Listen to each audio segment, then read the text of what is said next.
요즘 일교차가 매우 심합니다. 여러분 감기 조심하시고요. 건강에 유의하시기 바랍니다. 가끔 하늘을 보면 하늘을 나는 새들이 부러울 때가 있어요.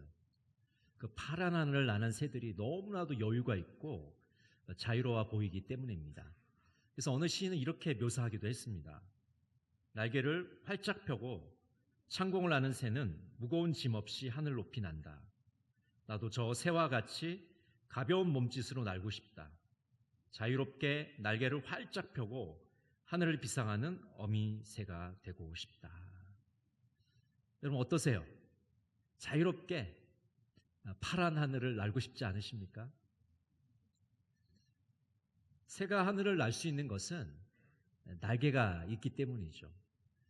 찾아보니까요, 새의 날개는 유선형으로 되어 있어서 하늘을 날기에 아주 적합하게 만들어졌다고 합니다. 만약 한쪽 날개가 닫히면 새는 날 수가 없는 것이죠.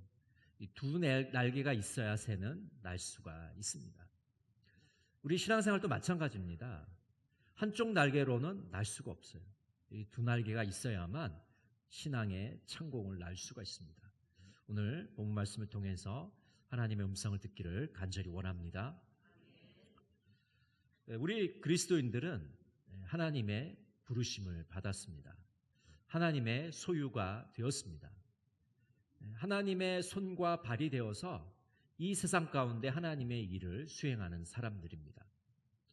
바울 사도는 우리는 부르심을 받은 자들이기 때문에 부르심에 합당한 삶을 살라고 말씀하고 있습니다.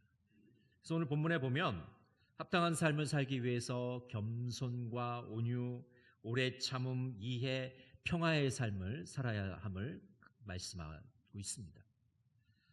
부르심에 합당한 삶을 살려면 성령의 도우심이 필요합니다.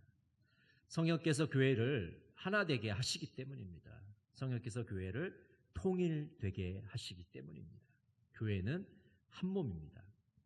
교회는 한 성령, 한 소망, 한 주님, 한 믿음, 한 세례, 한 하나님을 믿습니다.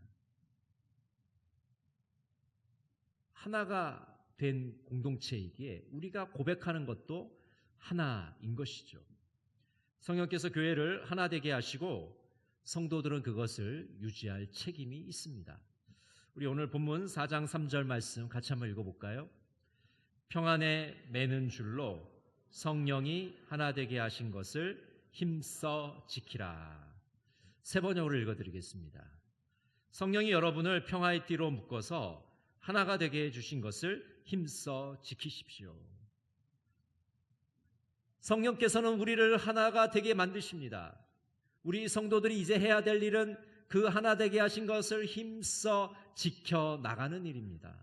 그것이 우리가 힘써야 될 일입니다. 하나됨은 예수님의 소원이었습니다. 요한복음 17장 21절에 보니까 아버지여, 아버지께서 내 안에 내가 아버지 안에 있는 것 같이 그들도 다 하나가 되어 우리 안에 있게 하사 세상으로 아버지께서 나를 보내신 것을 믿게 하옵소서. 예수님께서 십자가를 지시기 전 마지막으로 한 기도가 제자들을 위해서 한 기도예요. 그래서 우리가 이것을 예수님의 대제사장적 기도라고 말합니다. 이 기도를 보면 예수님께서는 예수님의 제자들이 하나가 되는 것을 간절하게 소원하셨습니다. 여러분 12명도 하나가 되지 못하는데 이 사람들이 세상을 뒤집어 놓을 수 있을까요? 주님의 복음을 전할 수 있는 사람이 될 수 있을까요? 하나가 되어야 이 복음을 증거할 수 있지 않겠습니까?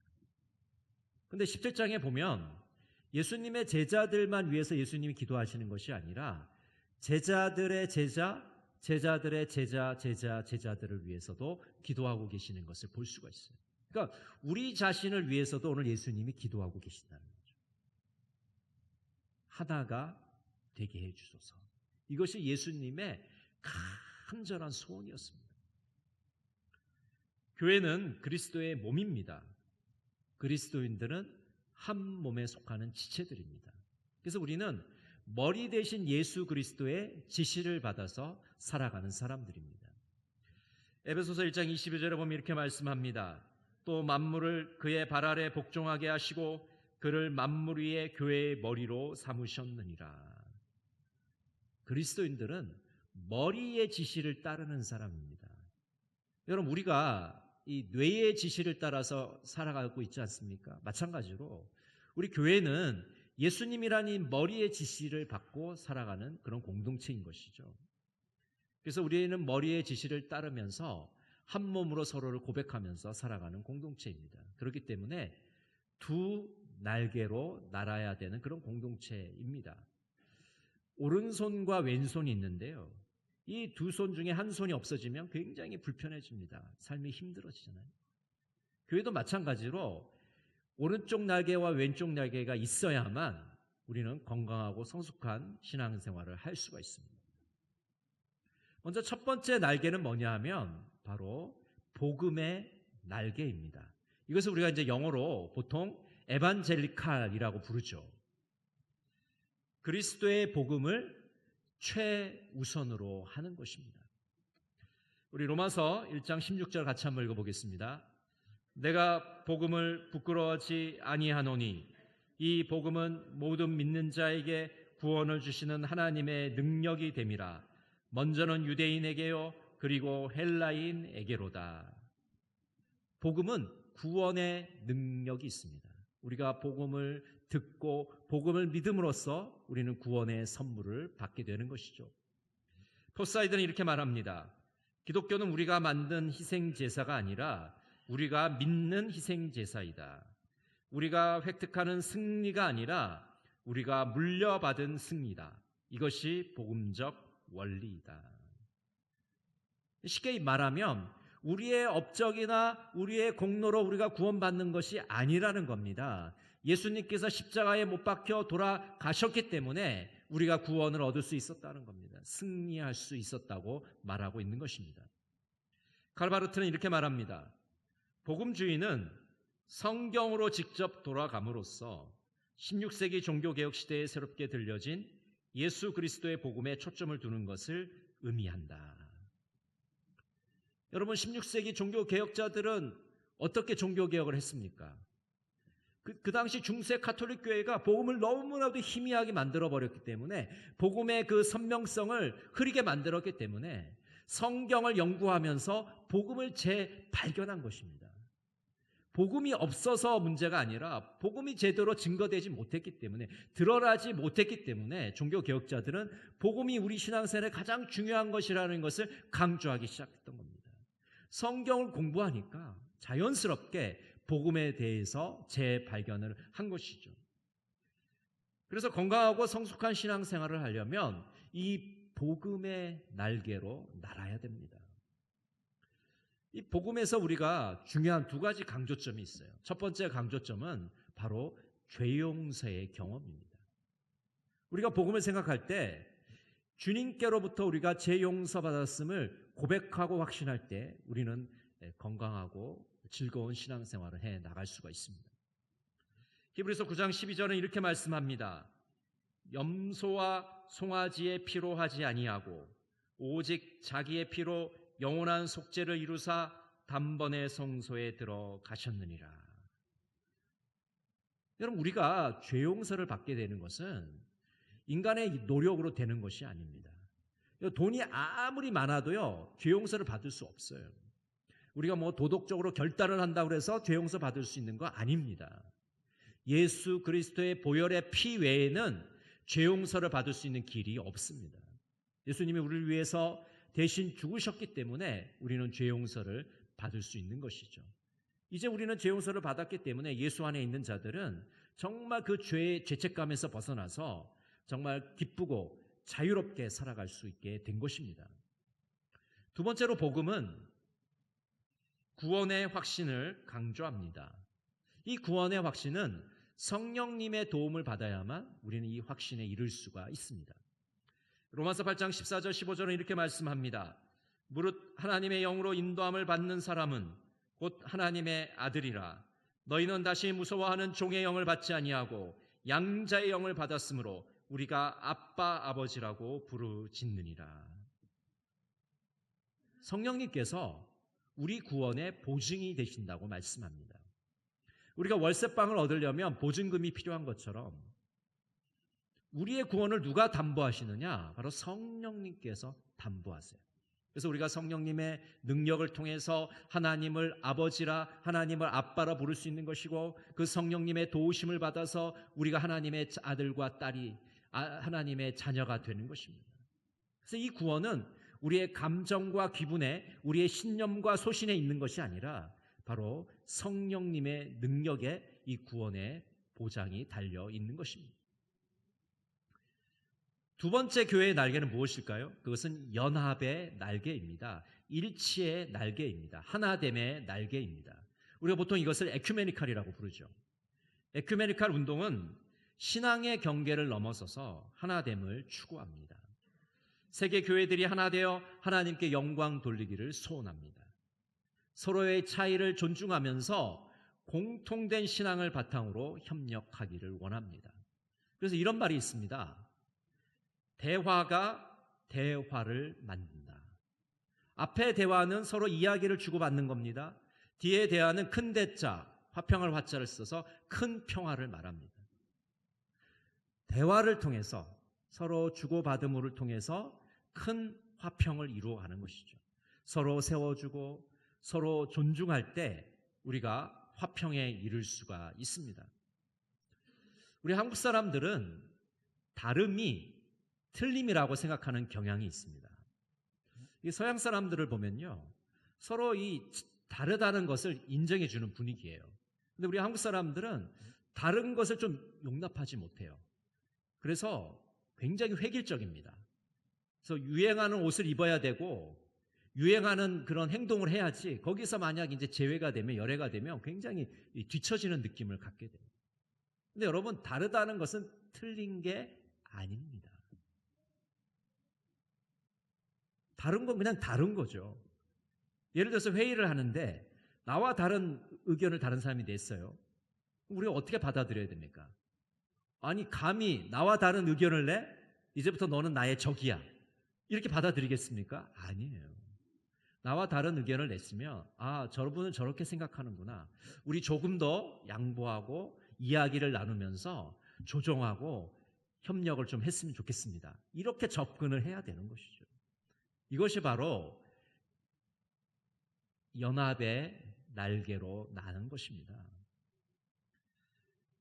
2018년 기준으로 한국 장로교회가 280개의 교단이 있다고 합니다. 한 분도 놀라시는 분이 없어요. 280개인데 아니, 나랑 상관이 없어. 밥 먹는데 아무 상관이 없는 얘기야. 그런 표정입니다. 280개. 감리교, 성결교, 침례교, 오순절 다 빼고 예장이라고 부르는 교단만 280개가 있다는 겁니다. 정말 놀랄 노자입니다. 굉장히 슬픈 일입니다. 아직도 분열하려고 하고, 아직도 갈라치기를 하고, 아직도 줄을 세우고 당파를 세우고 상대방을 못 받아들이는 거예요. 나만 진리를 가지고 있고, 나만 성경을 잘 알고, 나만 똑똑하니까 너희들은 내 말을 들어야 돼. 우리하고 함께하면 동지고, 우리와 함께 안 하면 적이야. 이런 자세로 있으니까 연합이 되지가 않는 것이죠. 계속해서 교단을 만드는 겁니다. 여러분, 그런 교단 보세요. 별로 차이가 없어요. 근데 자기들만 진리를 소유했다고 주장하고 있습니다. 이런 태도를 하나님이 가장 싫어하십니다. 미워하십니다. 하나님께서는 하나님의 자녀들이 서로 사랑하고 하나가 되기를 원하고 계시기 때문입니다. 고린도전서 1장 10절에 이렇게 말씀합니다. 그런데 현재 자매 여러분, 나는 우리 주 예수 그리스도의 이름으로 여러분에게 권면합니다. 여러분은 모두 같은 말을 하며 여러분 가운데 분열이 없도록 하며 같은 마음과 같은 생각으로 뭉치십시오. 서도원 오늘 우리에게 예수님의 마음을 전해주고 있는데 뭐라고 말합니까? 분열을 극복하라고 말하고 있습니다. 여러분, 분열되는 건 자랑이 아닙니다. 서로 다투고 싸우는 것은 자랑이 아닙니다. 부끄러운 일입니다. 한국교회가 그동안 성장을 하면서 분열을 통해서 많이 성장을 했습니다. 아마 그 시대에는 그런 아픔들이 있었을 겁니다. 또 그것을 통해서 우리가 성장했을지도 모르겠어요. 그런데 지금의 시대는 서로 하나가 되고 화합하고 일치해야 되는 그런 시대를 우리가 맞이하지 않았습니까? 안팎으로부터 너무나 수많은 적들에게 우리가 공격을 지금 당하고 있기 때문에 서로 싸워가지고는 이 어려움을 이겨나갈 수가 없어요. 하나가 되어야 됩니다. 서로 같은 말, 같은 마음, 같은 생각으로 뭉쳐야 됩니다. 뭉치지 않으면 우리는 이제 살아남을 수가 없는 시대를 맞이하게 되었습니다. 여러분, 이번 98 해운대 성령 대집회 어떠하셨습니까? 부산에 1800대나 되는 교회 교인들이 함께 모여서 하나님을 찬양하고 하나님께 기도하는 그 모습이 얼마나 아름답고 감동스러웠습니까? 서로 형제가 연합하는 그 모습이 얼마나 아름다운지 모르겠습니다. 시편 133편 1절은 이렇게 말씀합니다. 보라, 형제가 연합하여 동거함이 어찌 그리 선하고 아름다운고. 여러분, 믿음의 형제 자매들이 서로 연합하고 하나가 되고 서로 동고동락하는 그 모습이야말로 가장 선하고 아름다운 일입니다. 분열은 하나님이 가장 싫어하시는 일입니다. 서로 다투는 것은 하나님이 기뻐하지 않는 일입니다. 그것을 자랑 삼아 얘기하지 마십시오. 그 부끄러운 일입니다. 부끄러운 일. 오늘은 세계 성찬 주일입니다. 전 세계의 성도들이 오늘 이날 함께 모여서 성만찬을 나누게 됩니다. 우리 눈에는 우리 교인들밖에 안 보이지만은 오늘 저 북미에서도 남미에서도 아시아와 아프리카에서도 그리고 유럽에서도 지금 함께 모든 성도들이 이 세계 성찬 주일을 지키고 있습니다. 함께 예수 그리스도 안에서 형제 자매됨을 확인하면서 그리스도의 몸과 살을 받고 있는 것이죠. 얼마나 감격스러운 일입니까? 우리는 이 성찬에 참여하면서 전 세계에 흩어져 있는 우리 믿음의 형제 자매들을 기억하시기를 바랍니다. 우리만 지금 하나님께 나가는 게 아니라니까요. 전 세계의 모든 형제 자매들과 우리는 함께 하나님께 나가고 있는 것입니다. 성만찬은 성령의 능력을 통하여 그리스도 안에서 베푸시는 성례전입니다. 그리스도의 살과 피를 나눔으로써 우리는 구원의 은사를 받게 됩니다. 성만찬에 여러 가지 의미가 있겠지만 그 중에서 중요한 의미가 바로 성도의 교제입니다. 우리는 성만찬을 통하여 그리스도의 몸 안에서 교제합니다. 떡과 잔을 나누면서 성도들과 하나가 됩니다. 그리스도 안에서 형제 자매로서 동참을 하게 됩니다.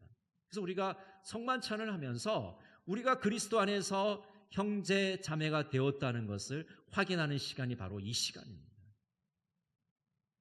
그래서 마태복음 5장 23절 24절은 이렇게 말씀합니다. 그러므로 예물을 제단에 드리려다가 거기서 내 형제에게 원망 들을 만한 일이 있는 것이 생각나거든 예물을 제단 앞에 두고 먼저 가서 형제와 화목하고 그 후에 와서 예물을 드리라. 하나님께 예물을 드리기죠. 예배를 드리기 전에 형제 자매들과 화해를 하라고 말씀하고 있습니다. 화해와 용서가 없는 예배, 그런 삶을 경험하지 못한 예배는 빈 껍데기 예배예요. 여러분, 종교적인 활동, 종교적인 순서 해서 무엇을 우리가 얻으려고 하는 겁니까? 우리 안에 참다운 용서가 있고 화해가 있고 하나가 될 때 하나님이 우리가 드리는 그 예배를 기쁘게 받으시지 않겠습니까? 성만찬은 화해를 전제로 하는 예식입니다. 찬송가 327장 1절은 이렇게 노래합니다. 주님 주실 화평 믿음 얻기 위해 너는 정성껏 기도했나. 주의 제단 앞에 모두 바치기 전 복을 받을 줄 생각 마라. 주의 제단에 산제사 드린 후에 주 내 마음을 주장하니 주의 뜻을 따라 그와 동행하면 영생 복락을 누리겠네. 여러분, 오늘 우리는 하나님께서 예비하신 이 하늘의 식탁으로 나가게 됩니다. 이 식탁으로 나가기 전에 용서와 화해를 결단하시기를 바랍니다. 우리가 이 같은 떡을 나누고 같은 잔을 나누는 우리가 그리스도 안에서 형제이고 자매라는 사실을 기억하시기 바랍니다. 이 떡에 참여함으로, 이 잔에 참여함으로 우리는 서로 사랑하고 아껴주고 하나가 되는 그리스도에서의 한 몸임을 고백하시는 복된 성찬이 되시기를 간절히 바랍니다. 기도하겠습니다.